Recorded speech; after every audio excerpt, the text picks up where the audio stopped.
জান্নাতীরা জান্নাতের ভিতরে জান্নাতি নাজ নিয়ামতগুলো উপভোগ করতে থাকবেন।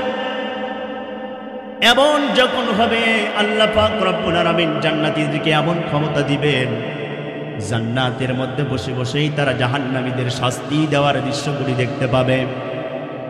যখন জান্নাতি দুইজন জান্নাতি, মনে করুন একই গ্রাম, এই গ্রামের দুইজন মানুষ জান্নাতের মধ্যে পাশাপাশি বসে বসে জাহান্নামীদের শাস্তিগুলা দেখতে পেতেছে, এমন যখন সংঘটিত হবে, একজন অপরজনকে প্রশ্ন করবে, ভাই দেখেন না সাকার নামক জাহান্নামে ওই ব্যক্তিগুলাকে, মানুষগুলাকে শাস্তি দেওয়া হতো, আমি তো তাকে চিনি, ওই একই গ্রামেই বাড়ি ছিল, একই মাঠে ফসল ফলিয়েছি, একই বাজারে বাজার করেছি, সন্ধ্যার সময় একই মোড়ে চা স্টলের ভিতরে বসে বসে চা পান করেছি, আজকে আপনি আমি তো জান্নাতি হয়ে গেছি, কি কারণে ওই ভাই করে জাহান্নামী হয়ে গেল?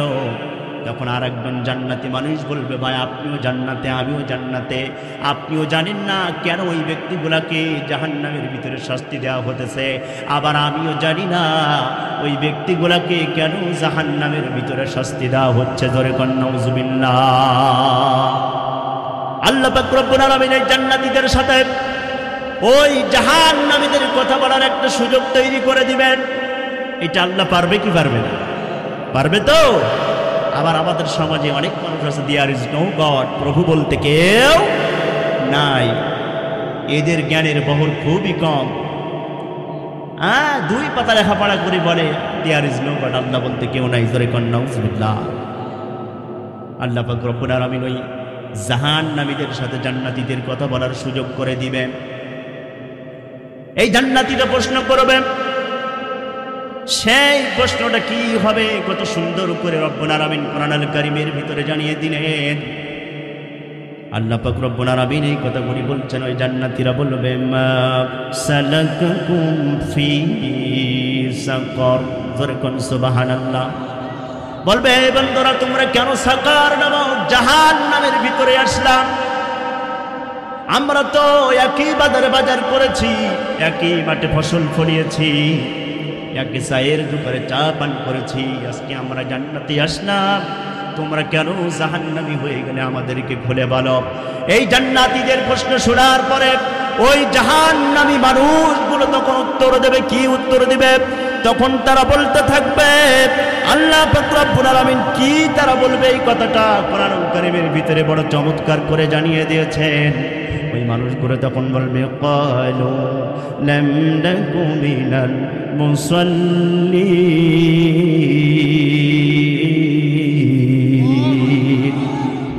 ওই জাহান্নামী মানুষ বলবে, ভাই আমরা সাকার নামক জাহান্নামে এসেছি, এর প্রথম নম্বর কাজ হলো আমরা মুসল্লি ছিলাম না, লাম নাকু মিনাল মুসাল্লিন, আমরা নামাজ আদায় করি নাই।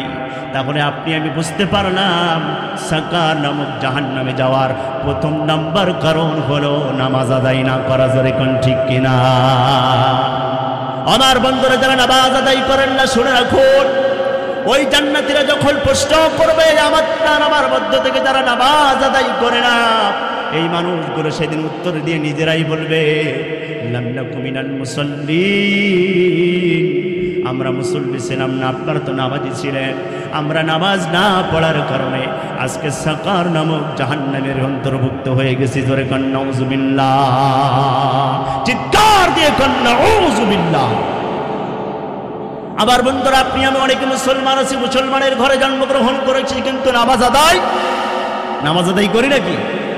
ওই ব্যক্তিগুলো তখন বলবে, ভাই একই সাথে মাঠে কাজে গেছি, সকাল বেলাতে জোহরের আজান হয়ে গেছে, আপনারা আজান শুনে বাড়িতে এসেছেন, আমরা দুনিয়ার মায়া মহাব্বতে করে বাড়িতে আসি নাই, মাটির ভিতরে রয়ে গেছি। আপনারা বাড়িতে যে গোসল করে হুজু বানায়া আপনার রবকে সিজদা দিয়ে আবার দুপুরে দুটো খাওয়া দাওয়া করে আবার মাঠে চলে এসেছেন, আবার যখন আসরের আজান দিয়েছেন বাড়িতে গেছেন, মসজিদে যে নামাজ আদায় করে আবার মাঠে এসেছেন।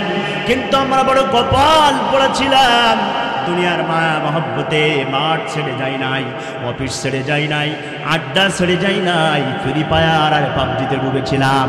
আজান হয়ে গেছে মশের মসজিদ, কিন্তু ফ্রি ফায়ার আর পাবজি, ফেসবুক, ইউটিউবটা বন্ধ করে আল্লাহকে সিজদা দিতে পারি নাই। জোরে কান নাউজুবিল্লাহ। আবার যারা খদ্দ বাট্টা রয়ে পড়ে চায়ের দোকানে চা পান করে, কিছু মানুষ আছে যখন আজান হয়ে যায় চা খাওয়া বন্ধ করে দিয়ে তারা মসজিদে চলে যায়। জোরে কোন ঠিক কিনা? আবার কিছু কপাল পোড়া আছে, মসজিদে আজান হয়ে যায় কিন্তু চা খাওয়া বন্ধ করে না, চা খায় আবার সামনে কি যেন একটা চলে, এইটা দেখে আর পা তালে তালে নাড়াই। জোরে কোন ঠিক কিনা? তখন এই জাহান্নামীরাই বলবে, বন্ধু তোমরা নামাজ আদায় করেছো, যার কারণে আল্লাহ পাক রব্বুল আলামিন তোমাদেরকে জান্নাতি ঘোষণা করেছেন, কিন্তু আমরা নামাজ আদায় না করার কারণে আজকে জাহান্নামীদের অন্তর্ভুক্ত হয়ে গেছি। জোরে কান নাউজুবিল্লাহ, চিৎকার দিয়ে কান নাউজুবিল্লাহ। আচ্ছা, নামাজ আদায় করা আপনার আমার উপরে তো নফল, নফল না ভাই? পড়লেও চলে, না পড়লেও এরকম কোনো বিষয় নাকি? এরকম কোনো বিষয় নাই। কারণ আল্লাহ পাক রব্বুল আলামিন জানিয়ে দিয়েছেন আপনাকে আমাকে, ওয়াকিমুস সালাতা ওয়া আতুজ যাকাতা ওয়ারকাউ মা'আর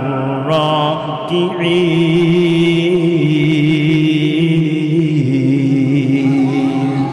আল্লাহ বলছেন, এই দুনিয়ার মানুষ, আকিমুস সালাত, নামাজ কায়েম করো, আতুজ যাকাত, যাকাত আদায় করো, ওয়ারকাউ মা'আর রাকিঈন, আর যারা রুকু করে তাদের সাথে একই সাথে তোমরা রুকু করো। জোরে কোন সুবহানাল্লাহ।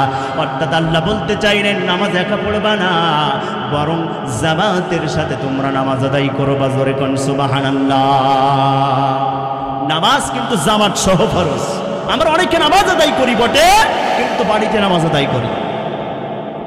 আবার এখন মসজিদগুলোতে গেলে চেয়ার বেড়ার ইউনিয়ন পরিষদে ঘোরা লাগবে না, খোঁজা লাগে না, মসজিদে গেলেই 2-5-6 জন 10 জন চেয়ারম্যান খুঁজে পাওয়া যায়। জোরে কোন ঠিক কিনা? আসে না এরকম? সারাদিন মাঠে কাজ করে, বাড়িতে কাজ করে, সমস্যা নাই, কিন্তু মসজিদে গেলে চেয়ারে বসে বসে নামাজ আদায় করে। জোরে কোন নাউজুবিল্লাহ। যদি আপনার সমস্যা থাকে, চেয়ারে বসা যাবে না, আপনি বসে নামাজ আদায় করেন। যদি বসতে না পারেন, সোজা পুরা নামাজ দাঁড়িয়ে দাঁড়িয়ে আদায় করবেন। যদি সেটাও না হয়, আপনি পুরা পাঠ লম্বা করে দিয়ে নামাজ আদায় করবেন। যদি তাও না হয়, শুয়ে শুয়ে নামাজ আদায় করবেন। এত বড় দুঃসাহস আপনার আমার, যিনি সমস্ত জগতের মালিক, ওই মহান বাদশাহ যিনি আরশে আজিমে বসে আছেন, সেই মহান মালিকের সামনে বেয়াদবের মতো চেয়ারে বসে বসে নামাজ আদায় করে। জোরে কোন নাউজুবিল্লাহ, চিৎকার দিয়ে কোন নাউজুবিল্লাহ। আর ইমাম সাহেব যদি ফতোয়া দেয় যে চেয়ারে নামাজ হবে না, এই ইমাম সাহেব তুমি কও কি তোমার চাকরি নেই। জোরে কোন নাউজুবিল্লাহ। সময় ইমাম সাহেবদেরকে বলবো, কথা বলবেন, কোন সভাপতি, সেক্রেটারি, মসজিদ কমিটিকে ভয় করা যাবে না। জোরে কোন ঠিক কিনা? রিজিকের মালিক সভাপতি সেক্রেটারি না, রিজিকের মালিক হচ্ছে আল্লাহ। চিৎকার দিয়ে কোন ঠিক কিনা? সম্মানিত হাজিরিন, কেন ভয় করবেন? আজকে ইমাম সাহেবরা কথা বলার সময় তাকায়, সুদের কথা বলতে গিয়ে যে দেখে কমিটির কেউ সুদ খায় কিনা, ঘুষের কথা বলতে গিয়ে দেখে যে কমিটির কেউ সরকারি চাকরি করে কিনা, যৌতুকের কথা বলতে গিয়ে দেখে যে কমিটির কেউ বিয়ে করছে, শ্বশুর বাড়ি থেকে যৌতুক নিছে কিনা, এইটা দেখে তার উপর বক্তৃতা দেয়। বুঝে রাখো ইমাম, তোমার কপাল পড়ে গেছে। করে কোন ঠিক কিনা? এই সমস্ত ইমাম রাখবেন না, এদের ভিতরে নামাজ হবে না, হবে না, হবে না। চিৎকার দিয়ে কোন ঠিক কিনা? আপনি চেয়ারে বসবেন, মেম্বারে এমপি থাকতে পারে, ব্যারিস্টার থাকতে পারে, আপনি এমপির বাবা। ধরে কোন ঠিক কিনা? কথা বলবেন বুক ফুরিয়ে। আমরা তো কথা বলি, আহারে আমাদের জুমার সম্মানী কবে না দিন দিন বাড়ে। সুবহানাল্লাহ বলেন। এক মসজিদ থেকে চাকরি চলে যাবে, অন্য মসজিদ আলারা আপনাকে আমাকে খুঁজে নিবে। ধরে কোন ঠিক কিনা? দেখেছেন না গত কয়েক মাস আগে একজন মুফাসসির তার আল্লামার বিরুদ্ধে নাই, বরং জানাজা পড়তে দেয়নি, এর বিপক্ষে কথা বলার কারণে তার চাকরি চলে গিয়েছিল। জানেন কি জানেন না? ওই হুজুর বসে আছে নাকি, বেশি সম্মানে দিয়ে লোক তাকে চাকরি দিয়ে দিয়েছে। সুবহানাল্লাহ বলে। আমি এর আগে যে জমা মসজিদে ছিলাম, সেখানে যে সম্মানী দিত, এখন যে জমা মসজিদে জুম্মার পড়াই, সেই মসজিদের জুমার সম্মানী তার ডাবল। সুবহানাল্লাহ বলেন।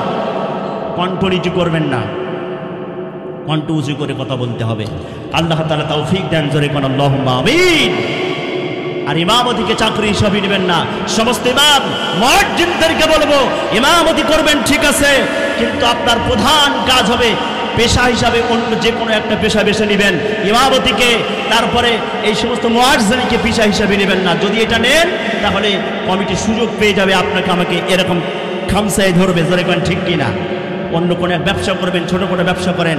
সম্মানিত হাজিরিন, এজন্য এই বিষয়টা খেয়াল রাখবেন। আসুন আলোচনার দিকে যাই। জোরে একটু জিকির করেন লা ইলাহা, জোরে লা ইলাহা। অনেকেই ভাবতেছে হুজুর আমাদের জিকিরে লাগাই দিয়ে চা খাবে, আমরা জিকির করব না, এরকম কিছু মনে করছেন নাকি? একটুখানি জবান ছেড়ে দেন লা ইলাহা।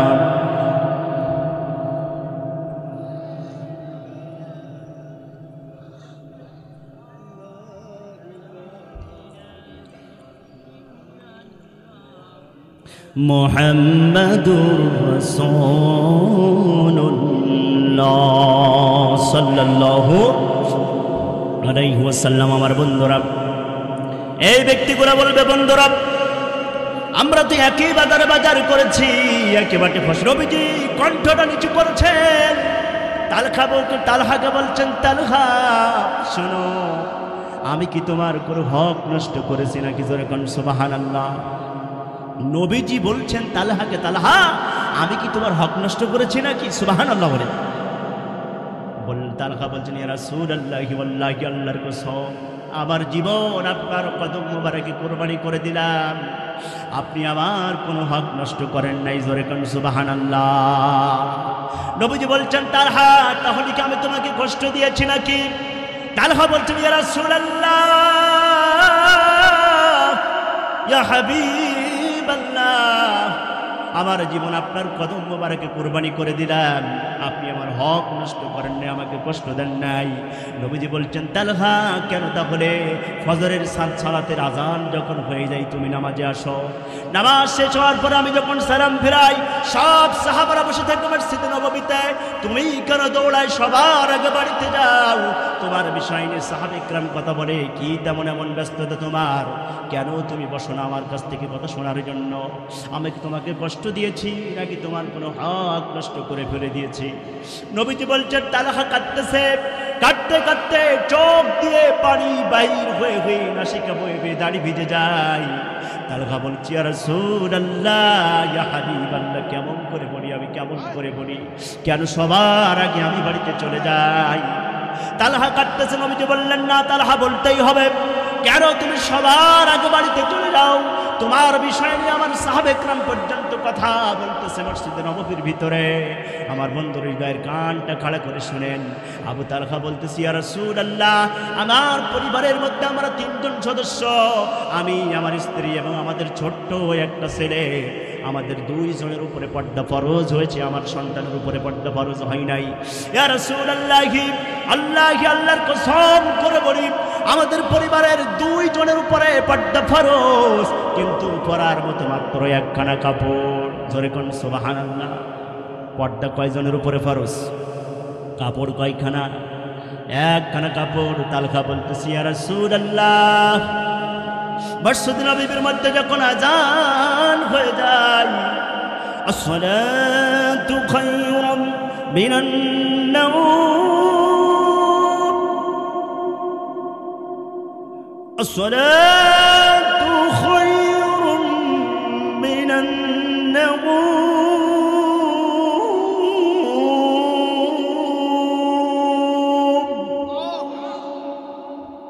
যখন এমন করে বিলাল ডাক দেয় ইয়া রাসূলুল্লাহ, স্বামী স্ত্রী 2 জন কিন্তু পরার জন্য একটা মাত্র কাপড়, 2টা কাপড় আমাদের পরিবারে নাই, একটা কাপড়।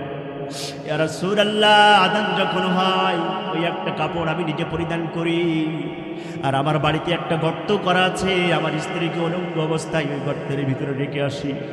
ও আমার মায়েরা, আমার বোনেরা যারা কথা শুনছে হৃদয়ের কানটা লাগায় শোনেন। কাপড় নষ্ট করেছে বাচ্চা, এই জন্য নামাজ আদায় করেন না। আজকে প্রত্যেক বাড়িতে বাড়িতে খোঁজেন, শোকেজ আর আলমারির ভিতরে এত পরিমাণ কাপড় সাজিয়ে রাখা, মনে হবে বাজারের কোনো দোকানে এমন পরিমাণ কাপড় নাই। জোরে কোন ঠিক কিনা? এরপরে আমার মা বোনেদের কাপড়ের স্বাদ মেটে না। যখন ঈদ চলে আসে, ঈদুল ফিতর, ঈদুল আজহা, স্বামীটা করে গরিব মানুষ, বাজার সদাই করতেই তো অস্থির হয়ে যায়। আবার স্ত্রীর বাইনা, দামি শাড়ি দিতে হবে, দামি গয়না দিতে হবে, যদি না দিতে পারে এমন স্ত্রী আছে তারা স্বামীকে ছেড়ে অন্য স্বামী যারা দিতে পারবে, টাকা আছে, পয়সা আছে, তাদের হাত ধরে চলে যায়। জোরে কোন ঠিক কিনা? ও আমার মায়ের একটু খালি করে শুনুন, কেমন করে পারবেন এগুলা?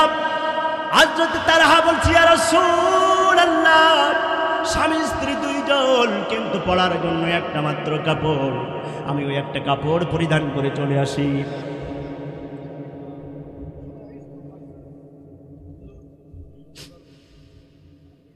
শুকরিয়া, শুকরিয়া, জাযাকাল্লাহ, আল্লাহ নারায়ে তাকবীর। এমন মেহমান খুব কম পেয়েছি আমরা। উনি বুঝেছেন কোরআনের মর্যাদা কত বেশি, এজন্য বলছেন হুজুর বন্ধ করবেন না, চালিয়ে যান, খারাপ লাগে। উনি বুঝেছেন আল্লাহ তাআলা ওনার মান এবং সম্মানকে আরো বৃদ্ধি করে দিক। জোরে কান আমিন। আমরা অনেক মঞ্চে যাই, আমাদেরকে স্টপ করে দিয়ে তারপরে স্লোগান দেওয়া, কথা বলা এগুলি হয়।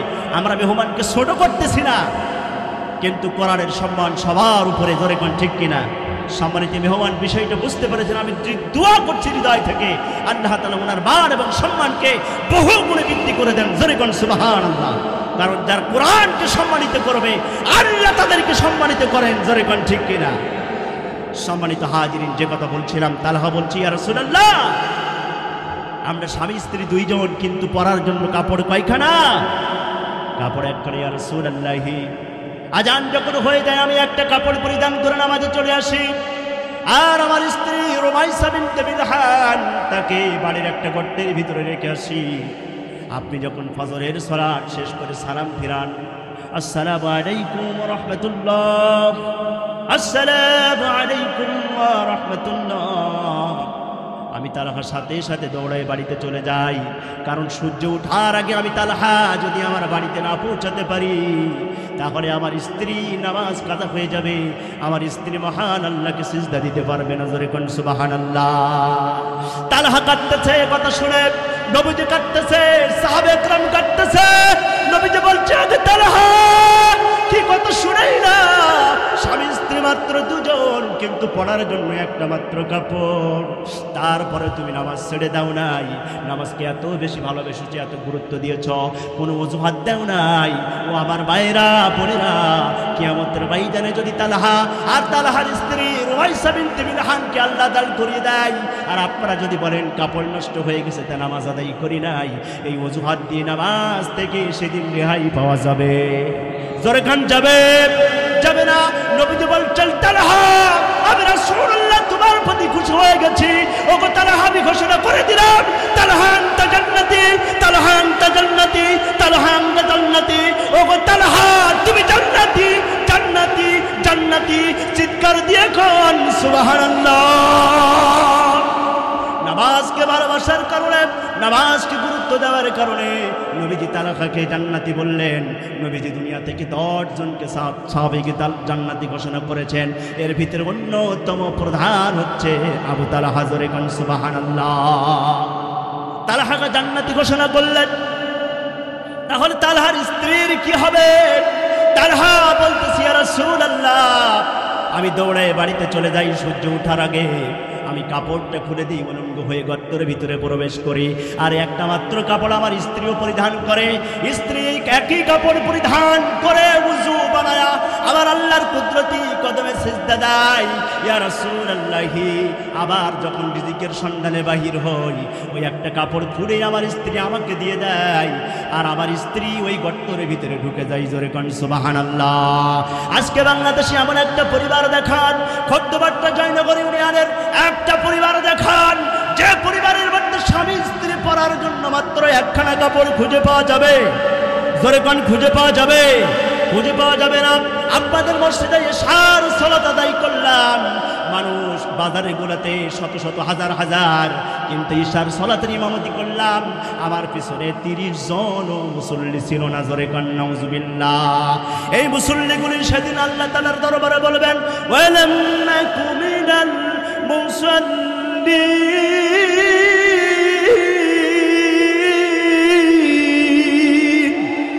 বলবে ও আল্লাহ দুনিয়াতে আমরা মুসল্লি ছিলাম না, নামাজি ছিলাম না, এই জন্য সাকার নামক জাহান্নামের ভিতরে আজকে বন্দী হয়ে গেছি। জোরে কান নাউজুবিল্লাহ। এই জন্য নামাজ ছাড়া যাবে নাকি? জোরে কান নামাজ ছাড়া যাবে, নামাজ ছাড়া যাবে না। তার কারণ হচ্ছে কিয়ামতের ময়দানে কঠিন মুসিবতের সময় যেদিন পায়ের নিচের জমিনটা হবে তামার তৈরি, আর সূর্য মাথার নিকটে চলে আসবে, সূর্য 12টা মুখ দিয়ে প্রচন্ড বেগে তাপ ছাড়তে থাকবে। বর্তমানে আপনার আমার সাতক্ষীরা জেলাতে 40 ডিগ্রি সেলসিয়াস তাপমাত্রা, তাই আপনার আমার লুঙ্গি ঠিক থাকে না। জোরে কোন ঠিক কিনা? বাড়িতে অনেকে যে বউকে বউ বলে ডাকবে না, মা বলে ডাকছে, কাকে কি বলছে ঠিক নাই, মাথা উল্টো পাল্টা হয়ে গেছে না। যাদের মাইগ্রেনের সমস্যা আছে তারা তো পাগল, কিন্তু যশোর চৌগাছাতে আরো তাপমাত্রা বেশি, 42-43 ডিগ্রি। আবার আবহাওয়া দপ্তর বলতেছে শুনে রাখো, শুধু এই মাস নয়, সামনের মাস হয়তো বা 40-45 ডিগ্রি পর্যন্ত তাপমাত্রা বাড়তে পারে। জোরে কান নাউজুবিল্লাহ। তাপমাত্রা তো বাড়বেই, কারণ রমজান চলে গেল কয়েকদিন আগে। রমজান চলে যাওয়ার পরে রমজান মাসে আপনি আমি রোজা রেখেছি, নামাজ আদায় করেছি, কোরআন তিলাওয়াত করেছি, ভালো ভালো কাজগুলি করেছি, কিন্তু রমজান যখন চলে গেছে মসজিদগুলা ফাঁকা হয়ে গেছে। জোরে কোন ঠিক কিনা? আবার পয়লা বৈশাখের নাচানাচি আছে না নাই? জোরে কোন আছে না নাই? আমি পয়লা বৈশাখের বিপক্ষে নই, আমিও বাঙালি, তবে মুসলমান মনে রাখতে হবে আমি একজন মুসলিম বাঙালি। জোরে কোন ঠিক কিনা? অনেকেই বলে আমরা বাঙালি মুসলমান, নো নেভার, আমি বাঙালি মুসলিম নই, আমি মুসলিম বাঙালি। জোরে কোন ঠিক কিনা? আবার মুসলমান তো ঠিকই আমি বাঙালি, যদি মুসলমান বাঙালি আমি ঠিক আছে, আবার মুসলমানের তো তা থাকে ইমান না থাকে, এমন বাঙালি আমরা হতে চাই না। জোরে কোন ঠিক কিনা? আগে মুসলিম তারপরে আমি বাঙালি, আমি বাঙালি মুসলিম না, আমি মুসলিম বাঙালি। মুসলমান মাথায় রাখতে হবে। জোরে কোন ঠিক কিনা? সম্মানিত হাজিরিন, এই জন্য আল্লাহর গজব আসতেছে। নবীজি বলেন দুনিয়ার মানুষেরা সাবধান, যখন অনেক গরম পড়বে জেনে রাখো জাহান্নামকে আমি অনুমতি দিয়ে দেই। জাহান্নাম নিঃশ্বাস ছাড়ে, কি ছাড়ে? জাহান্নাম নিঃশ্বাস ছাড়ার কারণে এত গরম। আবহাওয়া দপ্তর বলতেছে এই কারণে সেই কারণে। আবার এই গরম বন্ধ করার জন্য হিট অফিসারের নিয়োগ দিয়েছে। জোরে কান নাউজুবিল্লাহ। যে হিট অফিসারের দিকে তাকালে একবার না 5 বার উজু করা লাগে। জোরে কান ঠিক কিনা? জোরে কান ঠিক কিনা? এই রকম হিট অফিসার যদি নিয়োগ হয় তাপমাত্রা কমবে না বরং বাড়বে। জোরে কান ঠিক কিনা? জোরে কান বাড়বে কিনা? এরকম হিট অফিসার আমরা দেখতে চাই না। উলঙ্গ বেহায়া আপনারা দিনদর্শকদেরকে হিট অফিসার নিয়োগ দিয়েছে, আল্লাহর গজব নাযিল হবে। জোরে কোন ঠিক কিনা? তাপ কমবে না। আবার বন্ধুরা আপনাদেরকে জানাতে চাই, আসুন সম্মানিত হাজিরিন, আলোচনা করতেছিলাম অজুহাত পেশ করে, কিন্তু অজুহাত পেশ করা যাবে না। কিয়ামতের ময়দানে যেদিন আপনার আমার পায়ের তলার জমিনটা হবে তামার, আর মাথার উপরে সূর্য কাছে চলে আসবে, সূর্যের 12টা মুখ সেদিন হবে প্রচণ্ড বেগে তাপ দিতে থাকবে। এত পরিমাণ তাপ দেবে, তাপের কারণে মাথার ঘিলু গোলা টকবক টকবক করে ফুটতে থাকবে। জোরে কান নাউজুবিল্লাহ। শরীরে এত পরিমাণ ঘাম ঝরবে। খেয়াল করুন মুসলমান আমার মায়েরা বোনেরা, হাদিস শরীফ থেকে শোনাচ্ছি, আমার বাবার বানানোর কোনো গল্প নয়। যে যেমন পাপী হবে কিয়ামতের ময়দানে, কেউ তার ঘামে গোড়ালি পর্যন্ত, কেউ হাঁটু পর্যন্ত, কেউ কোমর পর্যন্ত, কেউ বুক পর্যন্ত, কেউ কাঁধ পর্যন্ত, কেউ নাসিকা পর্যন্ত ঘামের ভিতরে হাবু ডুবে থাকবে। জোরে কান নাউজুবিল্লাহ। আল্লাহর নবী বলছেন ওই বিবিকে শিখাবাই কিয়ামতের ময়দানে যেদিন মাথার ঘেনুগুলা টকবক টকবক করে ফুটতে থাকবে, সেদিন আল্লাহর আরশে আজিমের ছায়া ছাড়া কোনো ছায়া থাকবে না। আরে আরশে আজিমের ছায়া ধরে 60 শ্রেণীর মানুষকে আল্লাহ জায়গা তৈরি করে দিবেন। কয় শ্রেণীর মানুষ? জোরে কান, কয় শ্রেণীর? এই 60 শ্রেণীর মানুষের মধ্যে 3 নম্বর শ্রেণী হচ্ছে কারা? আল্লাহ রাসূল জানিয়ে দিয়েছেন। আবু হুরায়রা রাদিয়াল্লাহু তাআলা জালালুল কদর সাহাবী হযরত আবু হুরায়রা বলেন, এই 60 শ্রেণীর মানুষ যারা কিয়ামতের বিভীষিকাময় ময়দানে আল্লাহর আরশে আজিমের ছায়া তলে জায়গা পাবে, তাদের মধ্যে তৃতীয় শ্রেণী হচ্ছে রাজুলুন কলবুহু মুআল্লাকুন ফিল মাসাজিদ। ওই ব্যক্তিরা যাদের অন্তর মসজিদের সাথে লটকানো থাকে। জোরে কোন সুবহানাল্লাহ। যাদের অন্তর কাদের সাথে লটকানো? জোরে কোন কাদের সাথে? মসজিদের সাথে লটকানো। কিন্তু আমাদের অন্তর মসজিদের সাথে লটকানো নাই। কিছু মানুষ আছে যাদের অন্তর লটকানো গান বাজনার সাথে। জোরে কোন ঠিক কিনা? তারা গান বাজনার আয়োজন করে, আবার গান বাজনার আয়োজন যেখানে হয় সেখানে দৌড়াই, তাফসীর মাহফিলগুলোতে আসে না। তাদের অন্তর ওই গান বাজনার সাথে লটকানো। আবার কিছু যুবক আছে তাদের হৃদয়টা এই যে অ্যান্ড্রয়েড ফোনের সাথে লটকানো। তারা সব সময় ফ্রি ফায়ার আর পাবজি নিয়ে পড়ে আছে। এই ফ্রি ফায়ার আর পাবজির সাথে হৃদয়টা লটকানো। জোরে কোন ঠিক কিনা? আবার কিছু মেয়ে আছে তাদের হৃদয়টা লটকানো তাদের বয়ফ্রেন্ডের সাথে। জোরে কোন ঠিক কিনা? আবার কিছু ছেলে আছে তাদের হৃদয়টা লটকানো আছে গার্লফ্রেন্ডের সাথে।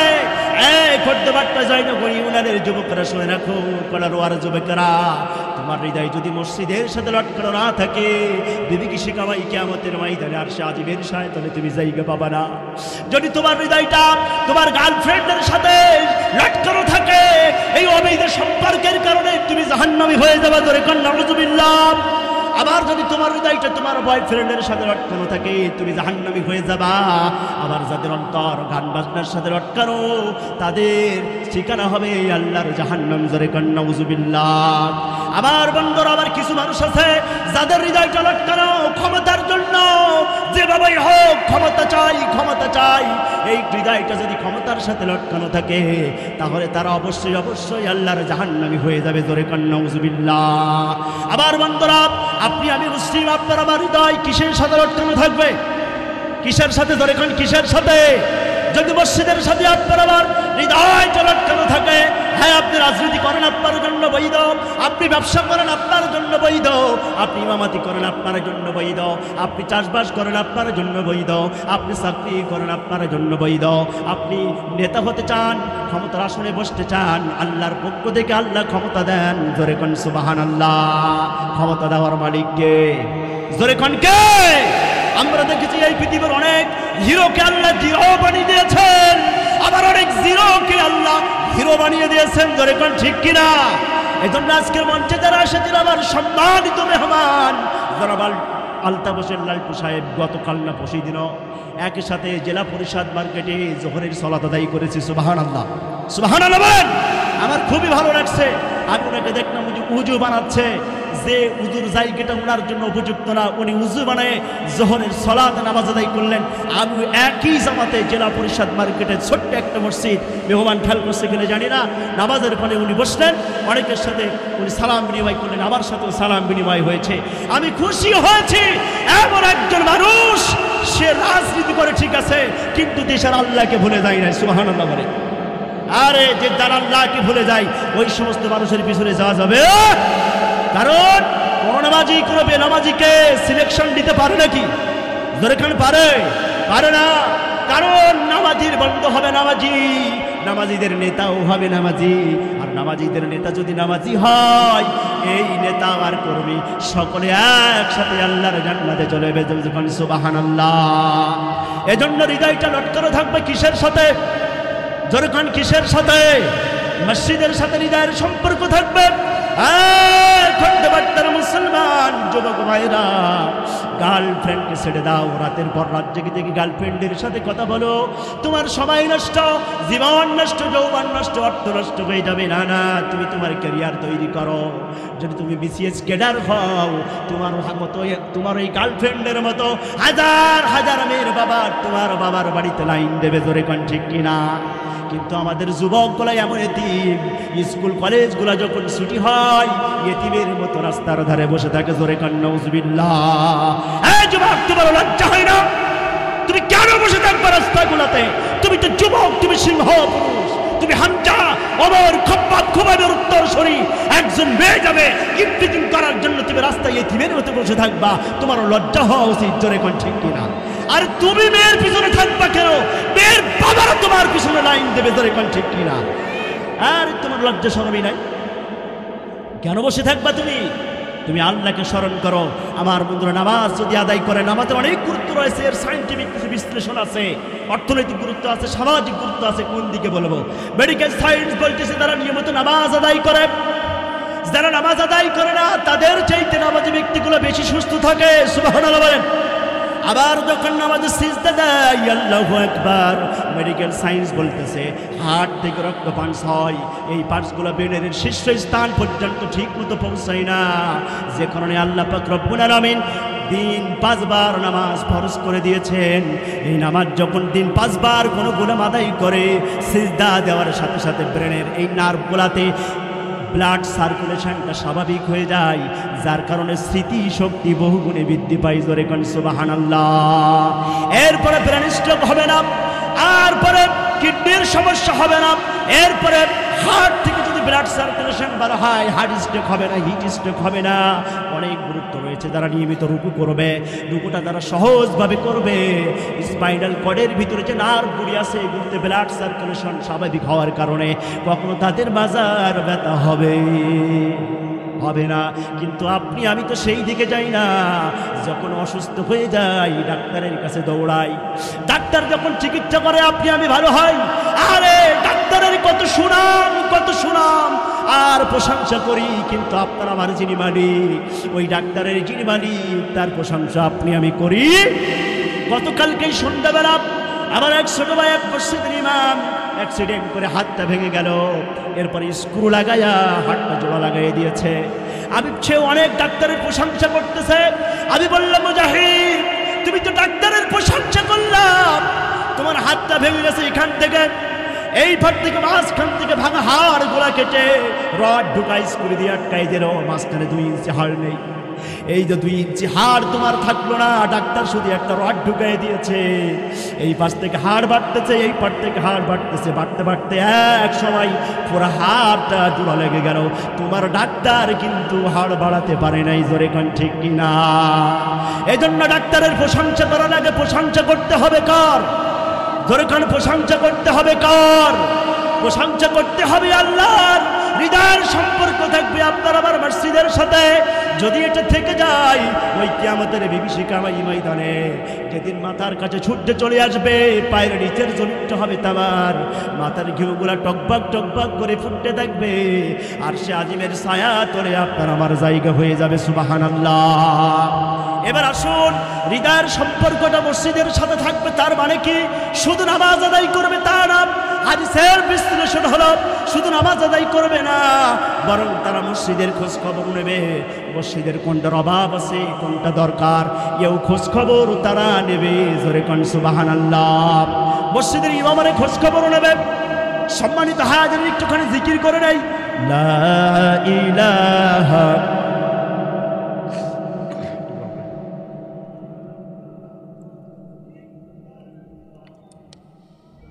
আমার সময় কয়টা পর্যন্ত? একটু সময়টা বলো তো ভাই। কণ্ঠ কি আপনাদের? আমি তো চেল্লাচ্ছি, আপনাদের কণ্ঠে জোর কম কেন? কণ্ঠ একটু ছেড়ে দেন। লা ইলাহা, জোরে লা ইলাহা,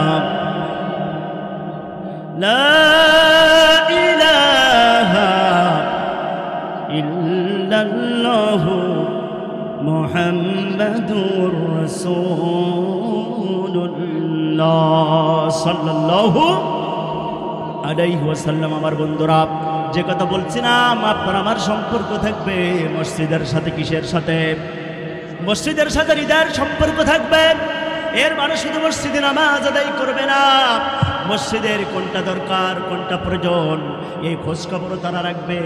কিন্তু বর্তমানে মুসলিম যারা আপনি আমি আছি, আপনি আমি যারা মুসলমান আছি, আমার বন্ধুরা, মসজিদের খোঁজ খবর যদি নাও রাখে, তারা মসজিদের ইমামের খোঁজ খবর রাখে। জোরে কোন সুবহানাল্লাহ। সুবহানাল্লাহ বললেন, এরপরে যে কথা বলবো সুবহানাল্লাহ বলবেন না, নাউজুবিল্লাহ বলবেন। একটুখানি জিকির করি, লা ইলাহা। একটুখানি সামনে আসতে হবে ভাই। আপনাদের কাছে প্রশ্ন রাখতে চাই, আমার হাতে এটা কি? আপনারা কোরআন থেকে দূরে সরে যেতে চান নাকি কাছে? এজন্য অনুরোধ করবো, সকলে একটুখানি বাজারটা ছেড়ে দেন, মেহমানরা বসে আছেন, একটুখানি মেহমানদের সম্মানে, কোরআনুল কারীমের সম্মানের কাছে বাইরে মানুষগুলি কষ্ট পাচ্ছে। একটু আগে আসেন না ভাই, একটু মেহরবানি করে আগে আসেন, সামনের ফাঁকা জায়গাগুলি মেহরবানি করে পুরা করে বসেন। আরে ভাই, আল্লাহর নবী কি বলছেন জানেন? আল্লাহর নবী বলেন, কোন দিন মাজলিসে কোন কোরআন যদি তার এক ভাইকে বসার জায়গা করে দেয়, আমি আল্লাহ পাক রব্বুল আলামিন আমার নবীর মাধ্যমে জানিয়ে দিলাম, তোমাদেরকে আমি আল্লাহ জাহান্নামের থেকে মুক্ত করে আল্লাহর জান্নাতে জায়গা করে দেব। সুবহানাল্লাহ। মুহাম্মাদুর রাসূলুল্লাহ সাল্লাল্লাহু আলাইহি ওয়াসাল্লাম। হৃদয়ের সম্পর্ক মসজিদের সাথে থাকবে, এর মানে হলো শুধু নামাজ আদায় করবে না, বরং মুসলমানেরা মসজিদগুলিকে আবাদ করবে। কখন মসজিদ ঠিক করা লাগবে, মসজিদের কি অভাব, সেদিকেও তারা খোঁজ রাখবে। কিন্তু কিছু মুসলিম আছে, তারা মসজিদের খোঁজ খবরও রাখে না ঠিকই, কিন্তু ইমাম মুয়াজ্জিনদের খোঁজ খবরও রাখে। আর খোঁজ খবর এত পরিমাণ রাখে, ইমাম সাহেব চাকরি করেছে 10 বছর, কিন্তু ইমাম সাহেবের বেতন হচ্ছে 3000 টাকা। জোরে কোন ঠিক কিনা? ইমাম সাহেবের বেতন কত? 3000। মসজিদে এসি লাগাই, 4টা-5টা এসি লাগাই, মসজিদের ভিতরে টাইলস লাগাই, লক্ষ লক্ষ টাকা খরচ করে, কোটি কোটি টাকা দিয়ে মসজিদ তৈরি করে, কিন্তু মসজিদের ইমামের বেতন কয় হাজার? 3000। আবার 9.5 মাস বাকি। বলে হুজুরদের এত কেন লাগবে? অল্পতেই বরকত। জোরে কন্যা নাউজুবিল্লাহ। এবার জিনার ইমাম সাহেবদেরকে বলবো, ইমামতি আর মুয়াজ্জিনকে পেশা হিসাবে গ্রহণ করবেন না, বরং এটাকে আপনি সার্ভিস নয়, সেবা হিসাবে গ্রহণ করুন, পেশা হিসাবে অন্য কিছু করুন। যদি এটা না করেন, তাহলে সারা জীবন আপনার সন্তানকে ভালো স্কুলে পড়াইতে পারবেন না, ইউনিভার্সিটিতে পড়াইতে পারবেন না, আপনার সন্তানকে ভালো একটা কাপড়ও পরাইতে পারবেন না। এটা বরকতের নামে সব ফাঁকিবাজি হচ্ছে। এই বরকত শব্দটা ব্যবহার করে আজকাল মুসলমানেরা হুজুরদেরকে প্রতারণা করার জন্য। জোরে কোন ঠিক কিনা? আরে এত টাকা কি দরকার? হুজুরদের তো বাজার করা লাগে না, সব তো মুসল্লিদের বাড়িতে খাই। সুবহানাল্লাহ। সম্মানিত হাজিরিন, এক সময় মানুষেরা বলতো মাদ্রাসায় পড়াবে না, কারণ মাদ্রাসায় পড়ালে পরে তোমার ছেলে না খেয়ে থাকবে। আল্লাহর কসম করে বলি, এমন খাবার আল্লাহ আমাদেরকে খাওয়ায়। আমার বন্ধু এমপি মিনিস্টাররা এত আদরের সাথে তাদেরকে খাওয়ানো হয় না। জোরে কোন ঠিক কিনা? একজন গরিব মানুষ চাষির বউ হাঁসে ডিম দিয়েছে, মুরগিতে ডিম দিয়েছে, স্বামী আর হুজুর একই সাথে খেতে বসেছে। হুজুর ওই হুজুরকে খাওয়ানোর জন্য বাড়িওয়ালা বলে, মোটা সাইজের ডিমটা হুজুরকে দিবা। জোরে কোন সুবহানাল্লাহ। বলেন তো রিজিকের মালিক কে? আপনার কোটি টাকা থাকতে পারে, সামনে ডাইনিং টেবিলে কাবাব করতে বিরিয়ানি পোলাও আপনি খেতে পারবেন না। এমন একটা রোগ আপনাকে দিয়েছেন, হাই প্রেশার, এরপরে ডায়াবেটিস, সব আছে, কিন্তু খেতে পারবেন না। খেতে হবে শুধু 2 খানা রুটি। জোরে কোন ঠিক কিনা? রাত দুপুরবেলা 2 খানা আটার রুটি আর সরকারি। সকালবেলায় শুধু কি হাঁটাহাঁটি? সকালবেলায় কি শুধু হাঁটাহাঁটি খাওয়া যাবে না। এই জন্য রিজিকের মালিক হচ্ছে আল্লাহ। আবার বন্ধুরা, মসজিদের সাথে হৃদয়ের সম্পর্ক রাখতে হবে। মসজিদ ইমাম রেখে দিয়েছেন, মসজিদ কমিটির সদস্য আছে 40 ঘর, 50 ঘর, 100 ঘর, কিন্তু ইমামের বেতন মাত্র 3000। জোরে কোন নাউজুবিল্লাহ। এমন যদি ইমাম হয়, ওই ইমামের পিছনে আপনার আমার নামাজ হবে? এটা আমার ফতোয়া না, দারুল উলুম দেওবন্দ চট্টগ্রাম হাটহাজারী থেকে ফতোয়া এসেছে যে মসজিদে এসি আছে, এরপরে টাইলস লাগানো আছে লক্ষ কোটি কোটি টাকা দিয়ে, কিন্তু ইমামের সংসার চালানো বেতনে ওই ইমামের পিছনে ওই মসজিদের মুসল্লিদের নামাজ হবে? জোরে কোন হবে? আমার মতো ছোট হুজুরের ফতোয়া না, দারুল উলুম দেওবন্দ এবং হাটহাজারী চট্টগ্রামের ফতোয়া দেখে নেবেন। সম্মানিত হাজির, এবার মসজিদগুলোর সাথে আসেন, মসজিদের সাথে সম্পর্ক রাখতে হবে। অর্থাৎ মসজিদের একটা ফ্যান নষ্ট হয়ে গেছে, ঠিক করতে হবে। মসজিদের ইমামের বেতন দরকার, সময় মতো মসজিদের চাঁদাগুলো দিতে হবে। আপনার আমার অবস্থা হলো, হেই প্রত্যেক মাসে নিয়মিত বিদ্যুতের বিল দেয়, প্রত্যেক মাসে নিয়মিত মোবাইল রিচার্জ করি, প্রত্যেক মাসে নিয়মিত ডিসির বিল দেই, ওয়াইফাইয়ের বিলগুলা দিয়ে দেই, কিন্তু মসজিদের বিল আপনি আমি প্রত্যেক মাসে দেই না। জোরে কোন ঠিক কিনা?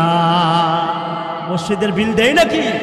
মসজিদের বিল দেয় না। আবার মুয়াজ্জিনকে বলা হয়, মুয়াজ্জিন তোমার বেতন 3000, আমরা বেতন কোথায় পাবো? বাড়িতে বাড়িতে যে সাল কালেকশন করো, টাকা কালেকশন করো, নিজের বেতনের টাকা নিজেই কালেকশন করে তুমি নিয়ে নাও। জোরে কান্না, নাউজুবিল্লাহ।